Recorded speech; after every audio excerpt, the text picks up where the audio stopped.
Surendranath Banerjee 1848 to 1925.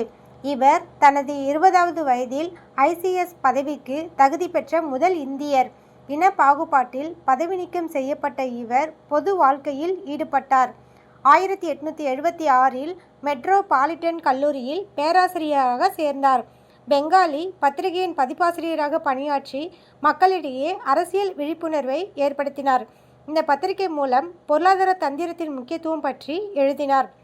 அரசியல் சுதந்திரம் தற்காலிகமானது, பொருளாதார சுதந்திரமே நிலையானது என்பதை அடிக்கோடிட்டு காட்டினார். பத்திரிகை ஆசிரியராக நீதிமன்ற குற்றத்திற்காக இந்தியாவில் முதல் முறை சிறை சென்றவர் சுரேந்திரநாத் பானர்ஜி. ஆனந்த மோகனுடன் சேர்ந்து இந்தியன் அசோசியேஷன் என்ற அமைப்பை தொடங்கினார். வங்காள சட்டமன்றத்திற்கு 4 முறை தேர்வு. 1894, 1896, 1898, 1900 2 முறை காங்கிரஸ் தலைவராக பொறுப்பேற்றார்.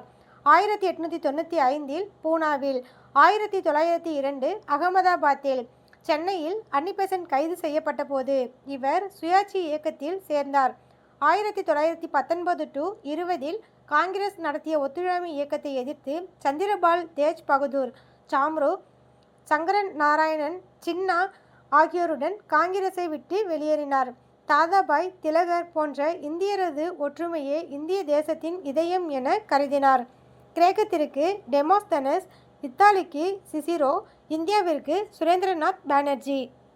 இத்தாலியின் விடுதலை போராட்ட வீரர் மாஜியின் வார்த்தைகளால் கவரப்பட்ட இவர் வங்காள அமைதியின்மையின் தந்தை என்று அறியப்படுகிறது.